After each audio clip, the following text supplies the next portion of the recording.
Mount Vernon, New York, a city that rests quietly just north of Bronx. To some, it's a place where families chase modest dreams and neighbors know each other by name. But behind those brick apartment blocks and narrow side streets, something sinister was taking shape. It began with whispers about girls seen getting into the same black SUV night after night and never returning home. One mother told police her daughter had vanished after promising to meet a friend.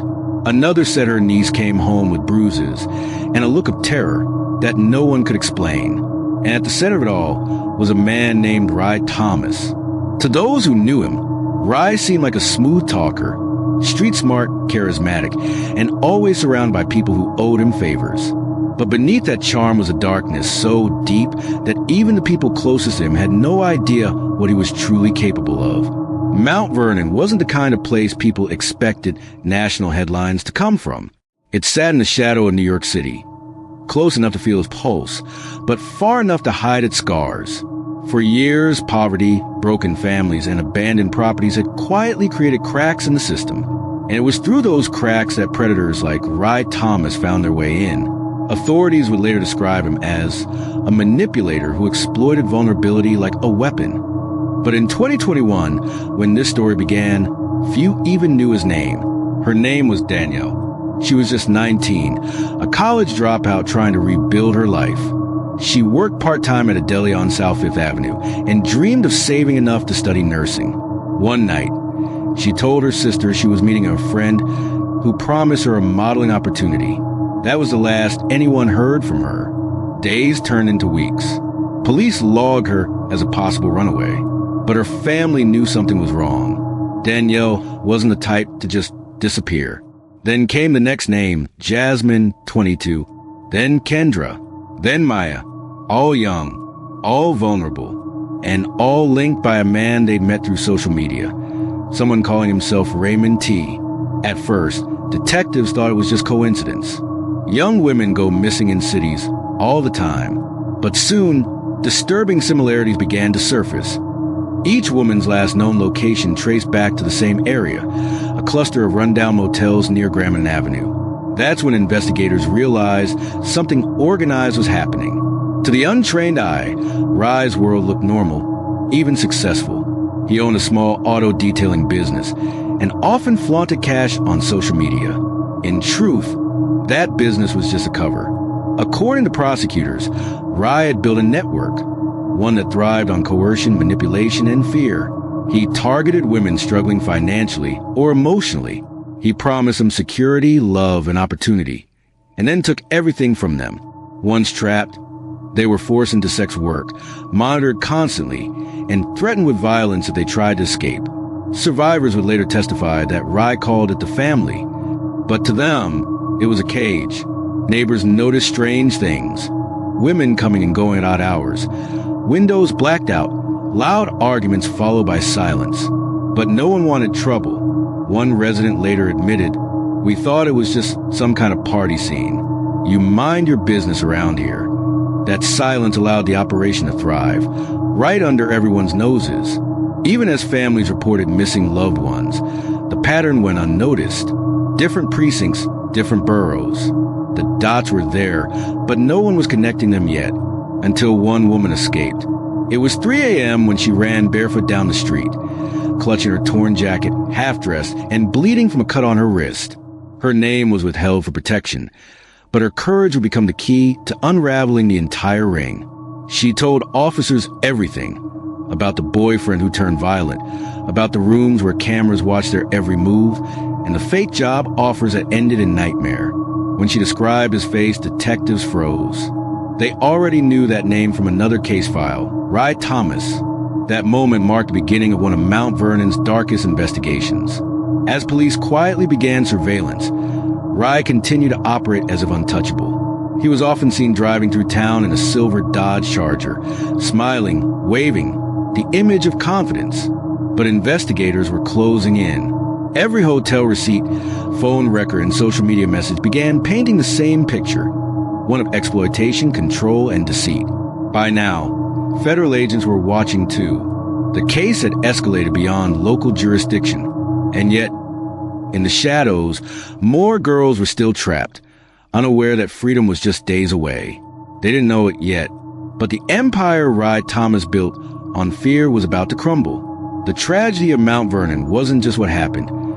It was how long it was allowed to happen. It revealed the silent epidemic of human trafficking hiding in plain sight, not overseas, not in distant countries, but right here in American neighborhoods. For the families who'd lost daughters, nieces, and sisters, this story was only beginning, and the justice they sought would take years to come. If this story gripped you, please help this channel grow by liking this video. It helps more people discover real cases like this. And if you're new here, subscribe so you don't miss the next chapter, as we uncover the investigation that brought Rai Thomas's hidden world to light. The escape of one terrified girl changed everything. Her story gave investigators what they had been missing, a thread. And when they began to pull it, the entire web started to unravel. Detectives from the FBI's Violent Crimes Against Children Task Force joined forces with NYPD vice units. Together, they began piecing together a disturbing picture of how Rai Thomas operated. He wasn't just a lone predator. He was methodical, running his own miniature empire of exploitation across borough lines. He targeted girls from shelters, foster homes, and youth centers, especially those already forgotten by society. He didn't need chains to trap them. He used promises. Text messages recovered from his phone revealed the same playbook over and over. He'd meet a young woman online, usually on Instagram or a dating app, and shower her with attention. He called them baby girl, queen, my ride or die. Then came the offers. I can get you modeling gigs. I know people in the music business. You won't have to struggle anymore. Once he earned their trust, everything changed.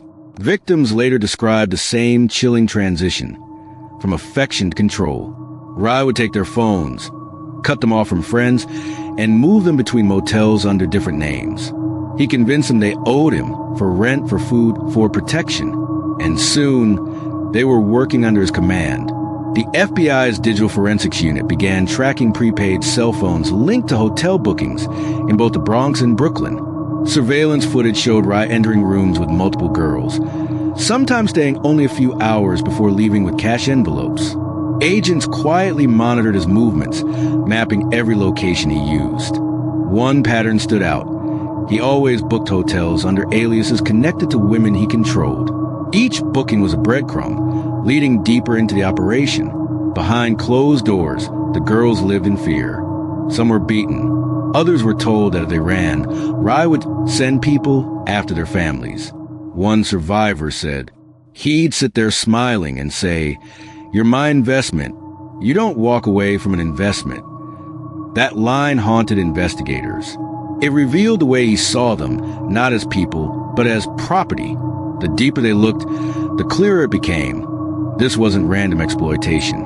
It was organized trafficking, powered by manipulation and greed.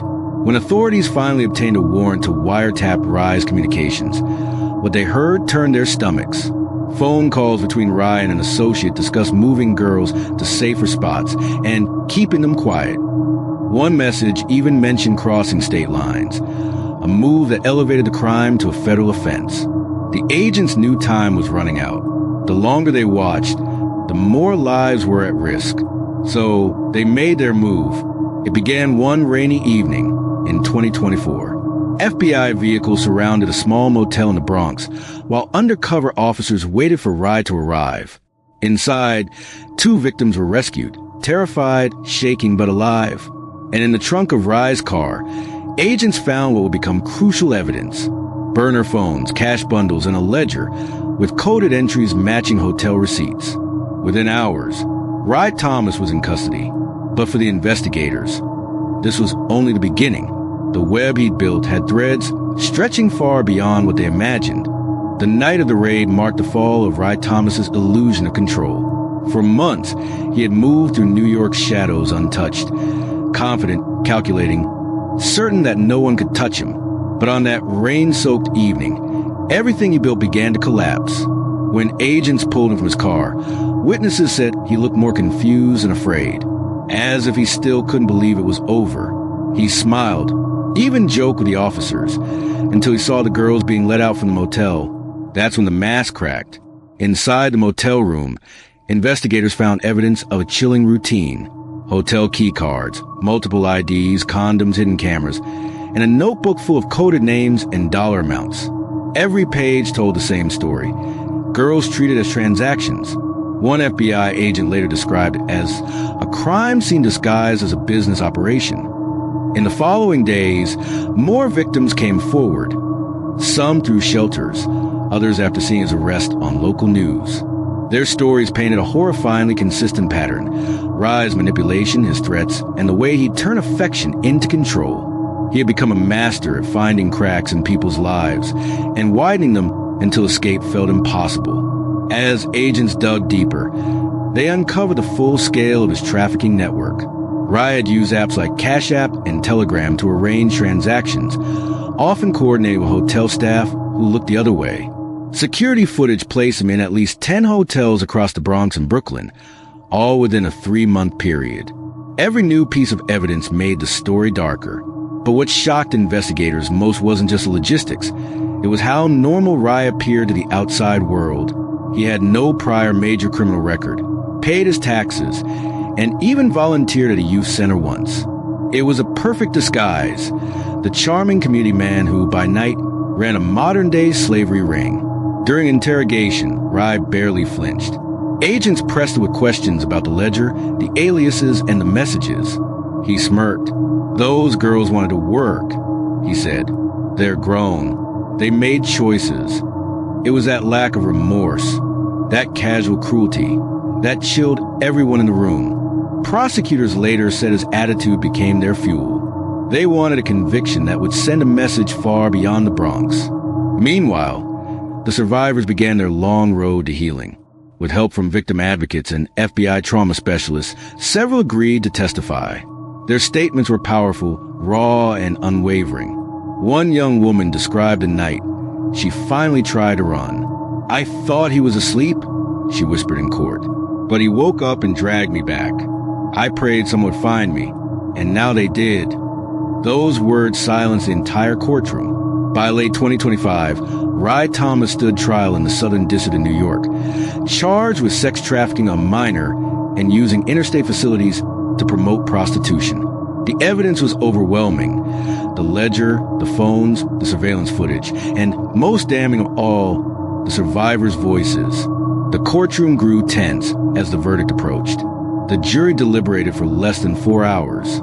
Guilty on all counts. Rai's expression remained cold, unreadable. But for the survivors watching from the benches, it was the first time in years they could breathe freely. After Rai Thomas's arrest, the headlines exploded. Sex trafficker caught exploiting Bronx teenagers.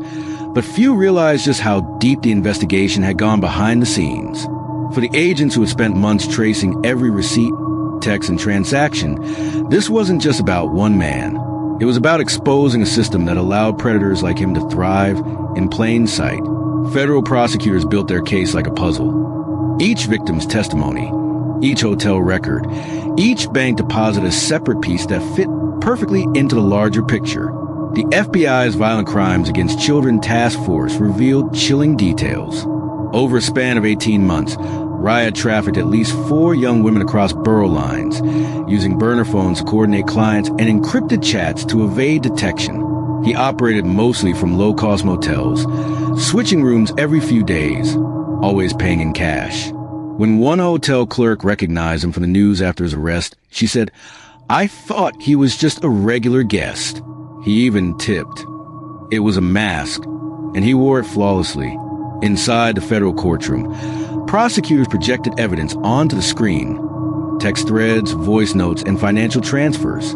The jurors listened to recordings where Rai's voice remained calm, commanding, and disturbingly casual as he spoke about moving the girls and collecting fees. When the defense tried to argue that the victims participated voluntarily, the prosecution countered with brutal clarity, showing bruised photographs, psychological evaluations, and digital timestamps that proved coercion beyond doubt. One agent described the operation as a blend of manipulation and menace, psychological chains that left no visible marks. The survivors' testimonies became the emotional core of the trial. One by one, they faced a man who had stolen years of their lives. Some trembled. Others stared straight at him, unflinching. "He told me I was special," one said softly. "Then he told me I was his property. I didn't know how to leave," another whispered. "He made me believe I couldn't." Each account painted a picture of power, fear, and survival. Behind the scenes, digital forensic teams uncovered one final revelation. Buried deep in Rai's encrypted messages were transactions linking him to known traffickers in New Jersey and Pennsylvania, suggesting he wasn't acting entirely alone. Those findings opened new investigations, though none reached the same scale. But for prosecutors, that discovery changed the way they viewed the case. Rai wasn't just exploiting victims. He was part of a chain, one that crossed state lines and blurred into organized crime. It was a wake-up call for law enforcement nationwide. As the trial neared its end, U.S. Attorney Jay Clayton stood before the press and said, "This is one of society's most heinous crimes." Mr. Thomas preyed on instability, on vulnerability, and profited from pain. But today, the victim's courage has ensured he'll never hurt another child again. Those words echoed across every headline the next morning. For the survivors, it wasn't just about a guilty verdict. It was about being believed. And for investigators, it was proof that justice, though slow, could still find its way through the darkest corners of the city. The courtroom was silent. Only the sound of papers rustling and the distant hum of the ceiling fan filled the space as the jury returned from deliberation. Rai Thomas sat motionless, his hands clasped in front of him, eyes fixed on the floor. For days, the jurors had watched footage, read transcripts, and listened to hours of testimony from young women whose lives had been shattered by his manipulation. Now, the moment of reckoning had arrived. When the foreperson stood, the air thickened.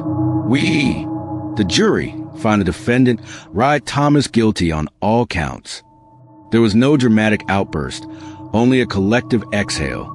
A few survivors wept quietly, their tears mingling with relief and disbelief. The man who had controlled their every move for nearly 2 years would never again walk free. Rai blinked once, twice. He didn't look shocked, only empty, as if the weight of the verdict hadn't yet settled on his shoulders.